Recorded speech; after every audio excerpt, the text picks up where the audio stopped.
Under the video, how the universe is way bigger than you think by real life lore,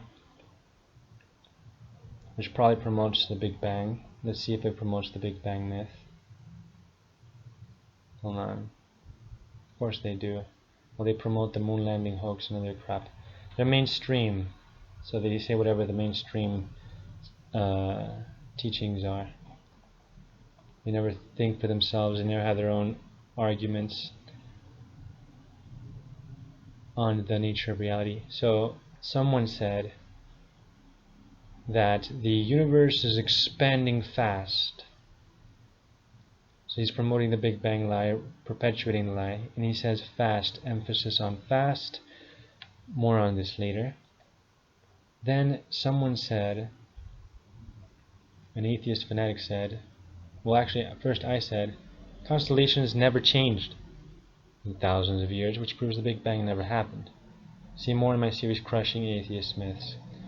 So the atheist fanatic said, hope I'm not getting whooshed, but constellations do change. They just do so incredibly slowly over an exaggerated amount of time because of how incredibly far away they actually are.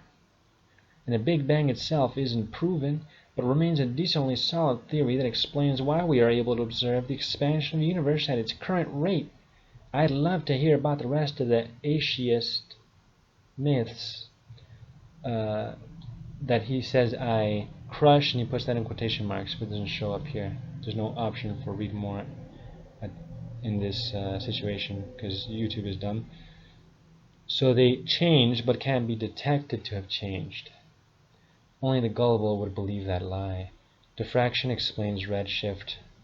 No need for the Big Bang myth. Now this claim that they changed but can't be detected to have changed, this is like in a court of law, a lawyer says, Your Honor, this man here, who is against my defendant, he took the gun and he shot the gun, but he did it so fast that it could not be detected. Would the judge be rational in accepting that nonsense? Of course not. It's a pretext for having no proof. It's a pretext for being against logic.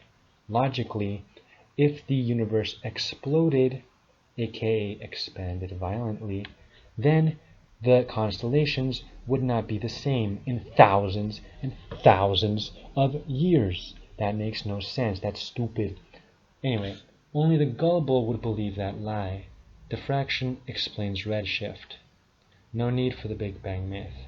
How does diffraction explain redshift? Simple. The distant starlight has to go through space debris to get to us. And the farther away the star is, the more space debris typically is between that star and us, which causes redshift because the more stuff light has to go around or through, the less energy in light, which means a longer wavelength. And that causes redshift. The Doppler effect would be a different way for redshift, but there's no need to resort to that because diffraction is necessarily the reason for redshift. There's no need for the Big Bang myth because space debris naturally exists and that will inevitably cause redshift, so there's no need for the Big Bang. So he claims that the Big Bang is a theory, but a theory in science has to be falsifiable, and he hasn't given a plausible falsification scenario to prove his assertion that it's a theory in science. So I tell him get to it, which he doesn't do because he's impotent. And tell me if it would be rational to believe a cat walked on a keyboard to type your comments. So I checkmate him 2 times over. He runs away from both of these challenges, you shall see, God willing. And then if you don't meet my challenges, I'm wrapping this up because I don't want to waste my time constantly correcting everything that they spout. Then he says, or she says, well, Renee would be a guy, if you actually think about it, the first sentence makes sense, or at the very least makes it clear it isn't false. It's the same reason a jet that's fast looks slow from far away.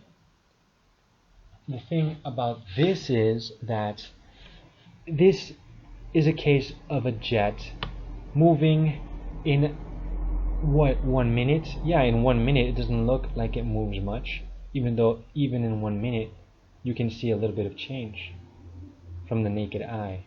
Imagine in thousands and thousands of years, the plane would never be in the same situation. That's nonsense. So if the universe exploded in thousands and thousands of years, stars would not be in the same constellations. That's nonsense. This guy cannot defend that nonsense. This is a false equivalency fallacy because he's equating like within a minute of observation of a jet, where of course there's not going to be much change within a minute. He's comparing that to thousands and thousands of years. That's a false equivalency fallacy. He's irrational. Atheists are invariably, always irrational to defend atheist myths. And then he says, imagine what effect being millions to possibly billions of light years away has on your observable speed.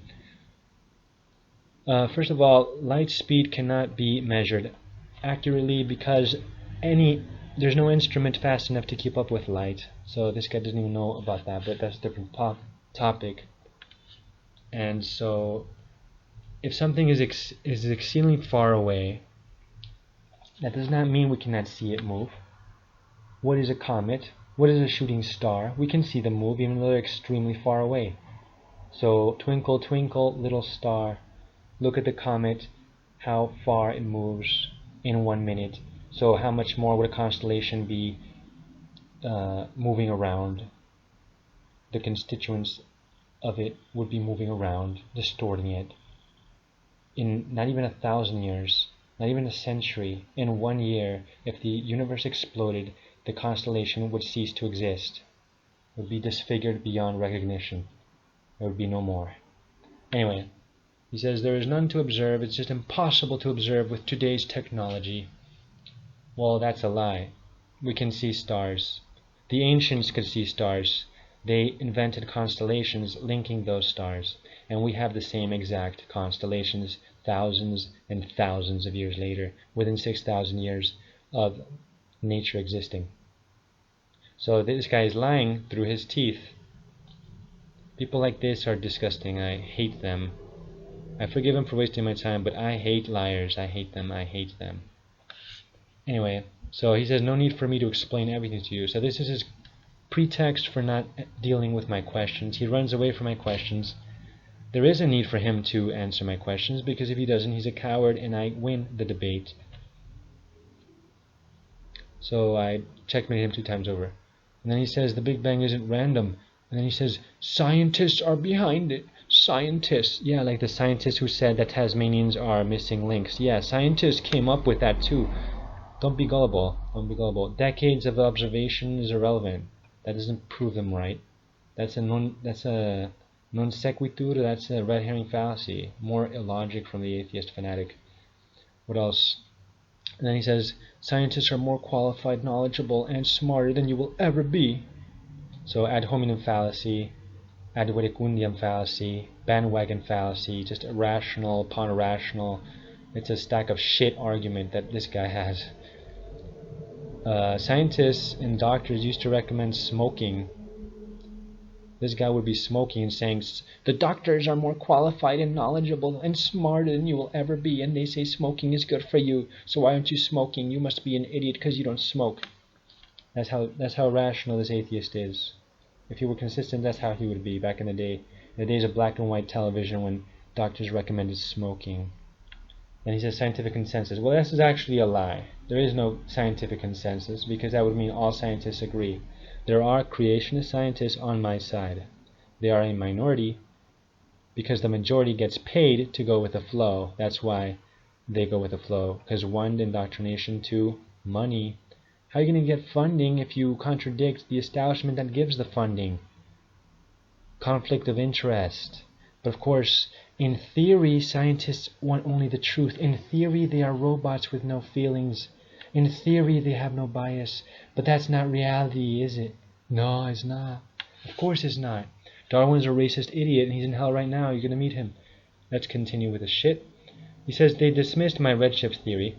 No, they didn't. First of all, it's not even a theory, it's a fact. Redshift is necessarily caused by a loss of energy, which diffraction would mean from light losing energy, from some of it deflecting or having to go around objects in the space between the distant stars and Earth. So it's not a theory, it's a fact. Also, they never addressed the redshift alternative explanation of diffraction, from what I've seen in the past, in my 34 years of existence. So no, they don't even cover the alternative explanation for redshift, because they want people to believe, they want people to be indoctrinated with the notion that the only explanation for redshift is the Doppler effect from an expanding universe, which constellations proves never happened, nor happens. But so they hide the truth. They sweep under the rug the fact that diffraction explains redshift. Scientists know that diffraction explains redshift, but they go with the flow because they get money out of it. Anyway, so he calls the Big Bang a theory, but he doesn't give a plausible falsification scenario because he's a liar and an impotent coward, atheist fanatic, paper tiger, and blah blah blah. He says I dismiss facts. I never dismiss the fact. He's a liar. And he says your only piece of evidence is a book. So he says the Bible is my only piece of evidence. I never even mentioned the Bible in this thread. So he's a liar. And it's not my evidence, nor is it my only, nor would it be my only piece of evidence. In my series Crushing Atheist Myths, I don't depend on the Bible.